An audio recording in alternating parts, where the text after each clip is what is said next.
We have a big video today. I mean, this is a topic and question I get asked all the time. I mean, it's the fundamental of real estate. What does it take to price a house? Who prices it? What are the different pricing methods? What is the whole price theory in real estate? And how is real estate different than other markets? And what are some future thoughts to how we might want to think about pricing homes for the future or coming up with pricing for real estate? All right, this is a big topic. We could do hours of a video on this. I just want to get a little bit off the top, but let's start with some of the fundamentals and really dive deep into kind of the tip of the iceberg on pricing theory and pricing in real estate. So the first thing to understand about real estate and pricing versus any other product on the market is that real estate is a unique product. You could have a block of 10 houses. Even if all 10 houses are the same floor plan, each house is unique because that one location is only there. And it's not the same as the first house to the last house or the third house or the fifth house. They're each their own unique specific location. And that's why we always say it's location, location, location. Now there's a point where that doesn't matter because if you got a block, they have relatively the same view. And if they're the same floor plan and finishes and everything, really, they are kind of apples to apples, but most homes, unless they're a tract neighborhood, are going to be very unique and specific to that location. So pricing a home is challenging. The first thing to know about pricing a home is it's not really a science as much as a mythology. It's an opinion based on experts of what it is. And the other thing about housing that makes it so unique is housing is a need. If you are moving somewhere, you have two options. You can either rent or you can buy.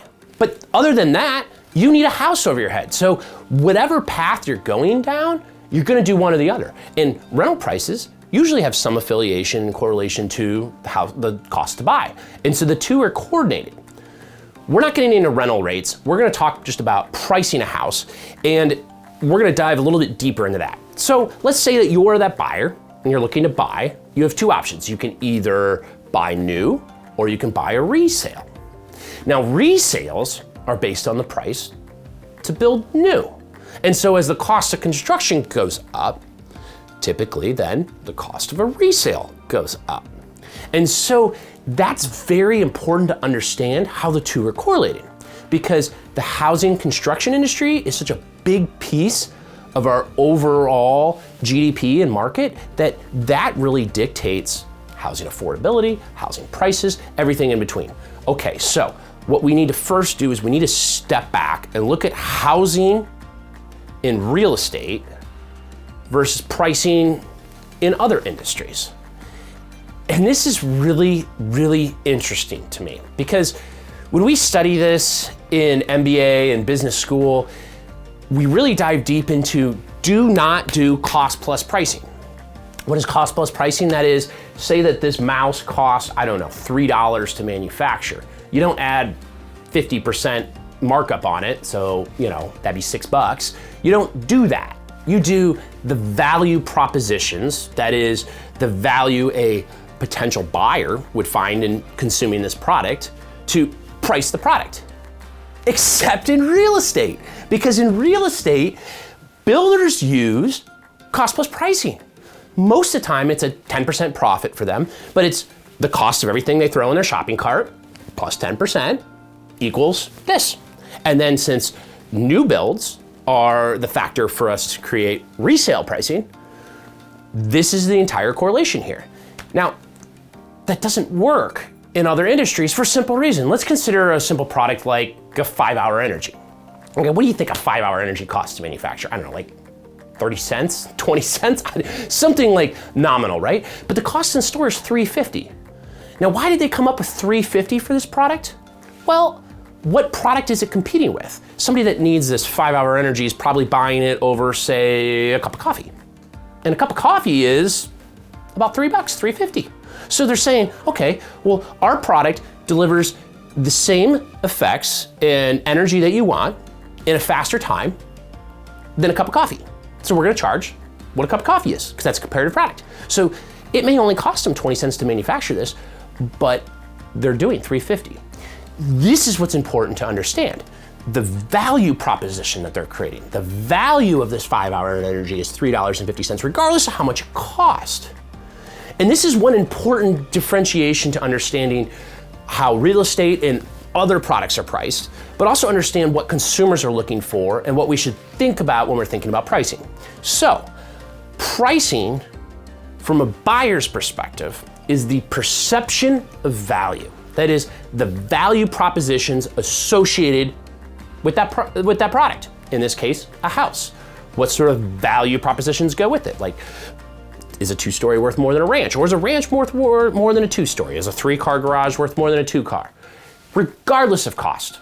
So the value propositions are what we really need to play out. Now, that's the buyer's perspective. Value propositions are key.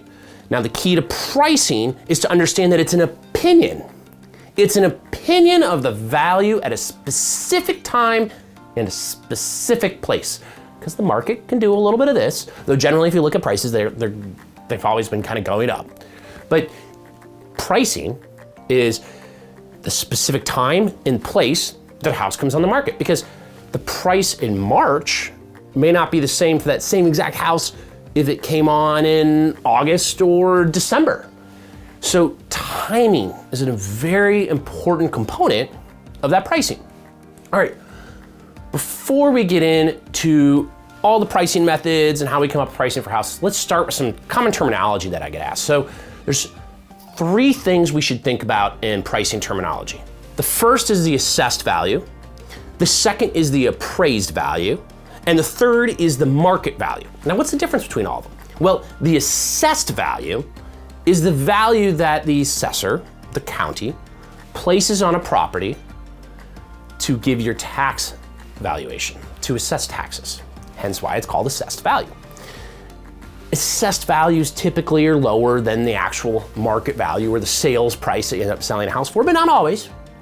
But those have to be a little bit more scientific, because the assessor is looking at the amount of square footage, the number of bedrooms, things that are more intrinsic. They can't do intangibles, like say like you have a really nice $20,000 stove. They're not gonna be able to really assess higher because you have a nicer stove than the house next door. But buyer might find more value, but that's a market value. An assessed value is a little bit more scientific. So assessed value is not the market value. It's not the appraised value. It's what the assessor uses for calculating on taxes. Okay, the next common terminology that we hear is the appraised value. The appraised value is done by a licensed appraiser.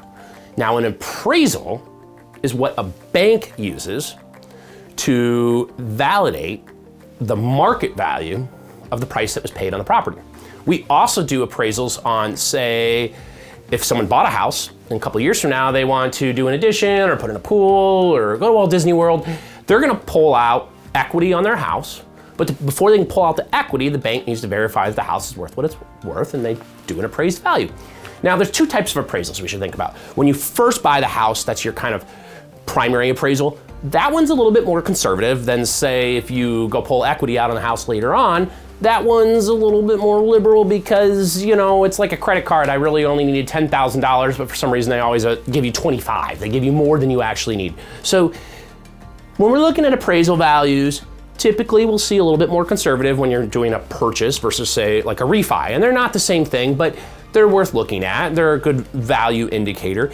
An appraised value is something we can do. So if you were going to sell your house, you could pay for an appraisal ahead of time to get an idea of what it's worth. But an appraisal is also an opinion. It may not be market value. And so we need to consider that.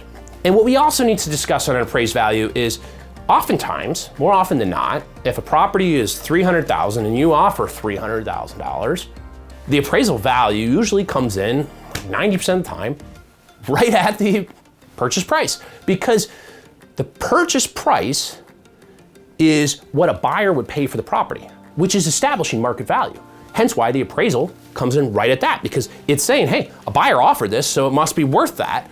That's what an appraised value is anyways. It's trying to find, is that market value actually validated? They're looking for comps and making sure that it's actually a validated purchase price. It's not just something somebody made up. But by making an offer, you're essentially creating market value. So what is market value then? Market value is what we think of the house being worth to a potential buyer and what a buyer is willing to pay. Inevitably, market value is determined by buyers. Even a realtor is just a market observer. They're observing what the market is doing, what a buyer will pay, and they're trying to come up with what that market value might be. But the market value in the end, the buyer determines that. So just because I list a house for $350 doesn't mean it's worth $350. It might only get an offer for $320, even if it's on the market for 3 years. So then the market value really is $320 because that's the best price that a buyer was willing to pay for that specific property in that specific time in that specific place.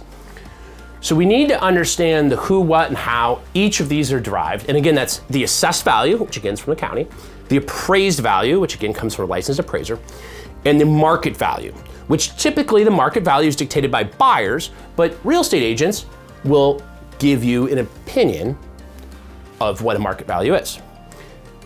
Let's go back. Remember that both the assessed value, the appraised value, and the market value, these are all opinions. They're opinions. They're not fact. A price is what a buyer will pay. So there's a lot of mythology that goes into pricing. There's a lot of pricing theory. If I wanted $1 million for my house, that's great, but I may not get it. So we need to always think about this. We need to find comps that help support it. So you have a quantitative analysis, and we need to have an analytical analysis to help give an idea of what that market value is. And that's where the realtors and real estate agents come in because they have that market pulse and idea of what something's worth. Okay. Let's talk now about the difference between a list price and an offer price. So the list price is what an agent recommends listing the property for. They may recommend listing for $320 knowing it'll sell for $310, and they should hopefully communicate that with the seller. And then that would help them know, okay, what do I have built in for negotiation? In hot markets like now, you typically just price the list price and the sales price similar to what you want, or you might even price slightly under so you can get a bunch of bidding wars and get an offer that goes over the list price. But list price and offer price are not the same. The offer price is what a buyer is willing to pay. The list price is what it lists and goes live on the market. Now that we discussed terminology, we discussed different types of pricing, we discussed how pricing is different in real estate industry versus any other industry, how we do cost plus pricing, let's jump back into new builds. So most builders are shooting for a 10% profit margin. Now, according to NAHB, it's actually closer to only 3% after their overhead and different costs and negotiations and this and that. But the bottom line here is that the margins are tight on new builds. They're not this giant profit that everyone makes builders out to be making. Think about this. If a builder spends 9 months on a property, that's 3/4 of the year on one project, and they're only getting 10%, or as NAHB says, an average of 3% on that project, that's not a lot of money for going out there every day and checking a site and setting up subs and looking for permitting and all the different parts that go into building a house. In fact, I had a major developer in town that he's a project manager, once interviewed a builder client of mine to build his personal house. And they were interviewing, and finally the builder goes, "Can I ask you a question? Why don't you just build the house yourself?" And he goes, "Honestly, I don't want the headache. I have the subs, I know how to do it, I know everything." He goes, "I just don't want the headache of my own house." It's a huge headache for these builders to build these houses, and they're not getting that big of a profit margin. So this is important to understand because over 90% of all the construction in the United States is your mom and pop, your small business owners. These are small local businesses that are building most of these houses and fueling the construction in the housing market. So we need to understand that first, because the new build's correlation to the resales is really important. All right, so now, how do we build a market report for a house? If you have a house you want to sell, what do you do when you contact your realtor? What does your realtor do to help come up with that market value? All right, they do 3 things. First, that agent's gonna find comps, comparable sales. Those will be sales that sold usually within the last 6 to 9 months. You might go a little further out if you're having some challenge finding really good comparables, but you really want the most recent sales, particularly now where the market is so hot. What sold 6 months ago isn't really as relevant as what sold in the last 3, because the market is changing all the time. So they want to find really good comparables that have sold really recently. I like to do 6 methods to calculate a quantitative price for reference. Some people just do an average of those comps and see where it comes out, but I do 6 different methods. Why do I use 6 methods? I like to see 6 different ways of thinking about it. I like a quantitative number because I like to use both the left and right side of my brain, and I like to quantitatively think about it, whereas when I'm also trying to think about how you're gonna market position and timing strategies, all those other parts of pricing that come together. But I need some reference points. And so having 6 different methods just helps me look at different things. Now, the third part that the agent's gonna do is they're gonna evaluate to create, key here, opinion of the market value, AKA its list price. And they're gonna look at those numbers, whether that's just the average or they're doing 3 methods, or in my case, I did 6 methods. By the way, an appraiser does just 3 methods. They do cost to build, which is called cost plus. They do a comparative analysis, and they do an income approach. That would be what it's worth if you were to rent it. But they're gonna look at those, and they're gonna give an opinion. So just go back to that appraiser for an example. Not all houses make sense to rent, so they may give a very low valuation to that calculation, regardless of what it is. Maybe cost plus pricing doesn't make sense because it's hard to build a new house to look exactly like this specific house in a specific location on a specific lot. So maybe they'll look more at the adjustment method, which is looking at adjusting all the other comps to be more like the subject comp or property that they're trying to sell. So they're gonna look at all those methods, give a different kind of weight to each, and then that's what they're gonna use to do the evaluation to create an opinion for its market value, AKA what they recommend listing it for. Ultimately, it doesn't matter what you list a house for, the buyer decides the price. Market value is the offer accepted price. That's the price that a buyer will pay. So it's not until the buyer makes an offer and it's accepted that we really know what the market value is. Even if we shoot my house live for $1 million, it doesn't mean it's gonna get $1 million. So when listing a house, it's important to weigh the market value, the list price, against the value propositions, that is, the perception that a buyer has, to balance the two and create value. All right, here, a good example is Apple, right? Like Apple loves to push their products ahead of going live. They create all these value propositions of why you should buy this specific mouse, what makes this mouse so great. And that helps determine and drive the value on a scale of what is it worth to pay. So just because they put this on the scale and they say, okay, I want, in this case, $100 for this mouse. Well, the scale's like, boom, how do we create that value? Well, they say, okay, well, this mouse has finger touching and tracking, and it's Bluetooth capable, and you can recharge it. And so that balances it out, and they've created, hopefully, more value than the cost to buy it. And that's what value proposition is. So let's go back. 2 important key points today are: buyers need value propositions. They are looking for the perception of what a property or a product is worth. And the pricing is based on an opinion of what that price should be. An opinion. It's not scientific. It could fluctuate. We like to land head on sometimes, but we don't always, because ultimately pricing is determined by what a buyer will pay, that perception. Oh, pricing is such a big thing to think about. I mean, there's so many things I thought about. Like, is this the right way to approach it? I mean, if we're the only industry really that's doing cost plus pricing, do we need to redo this model? I mean, maybe we should just analyze how we're doing pricing and see if we can't find any different approaches. I've spent so much time thinking about this, just wondering how can we change this? And it's a big topic, and we're just hitting the iceberg of pricing theories and discussions, and oh boy, there's so much just to study and talk about. And there's classes and books and everything out there. You can spend forever discussing the theory on pricing and getting things just right so that they sell fast, quickly, with the most amount of perception of the value proposition to the buyer, as fast as possible to get the most top dollar. But pricing is a huge aspect of our economy. First of all, pricing determines affordable housing. Pricing is also determined about builder supply. Banks that are able to give those builders loans. The economy in general. I mean, when the housing crisis tipped in 2006, I mean, when that hit the peak and then it went on the downfall, that caused huge effects to our economy, and we entered a recession.